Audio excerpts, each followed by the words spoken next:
as a salesperson, what are some of the TV shows that you should be watching and why? I'm Scott Sylvan Bell. I'm coming to you live from Oahu. I'm at Sharks Cove. It's right here behind me on a perfect day to talk about sales and a perfect day to talk about shows you should be watching. You really should be watching Dr. Phil. Now, there's a couple of reasons for it, and all of them are really cool. And when you watch Dr. Phil, he's the ringleader, he's the boss, he's the guy that's in charge, he's the one saying this is what you're gonna do, and he's very elegant about it. And you're gonna notice there's a couple things you should watch out for and notice.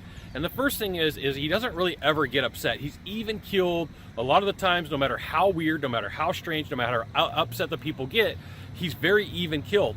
And you know, the person who first loses their emotion is the person who loses in sales and life and business, because now they're out of control. Now, like I have a friend, Bob Beverly, and he says that anytime that you're angry, take whatever your current knowledge is or your skills are and cut them in half.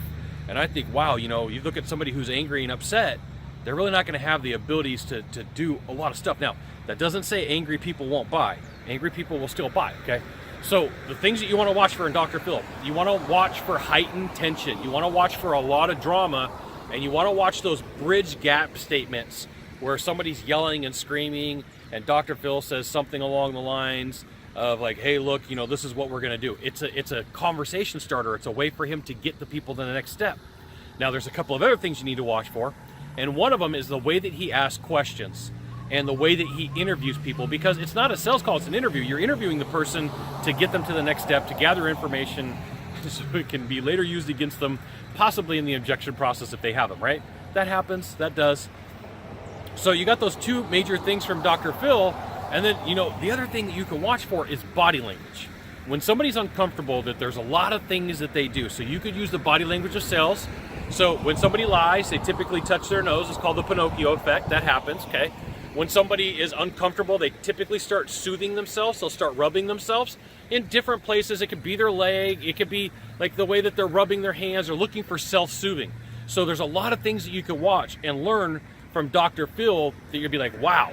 And you know, he's really good at controlling the room. It's his room. He's really good at controlling it, but he's not an arrogant jerk about it.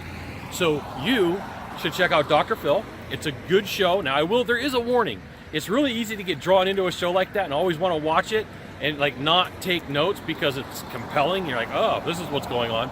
But think about this. If your sales presentation sounds like everybody else's, it is everybody else's, okay?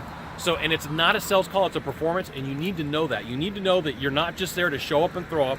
You're there to do a job and do it well. Now, you got one thing to do from here. I promise, just one thing. Find the subscribe button and click on it. Every time I send out a video, get an update that says Scott Bell Consultant sent out a video.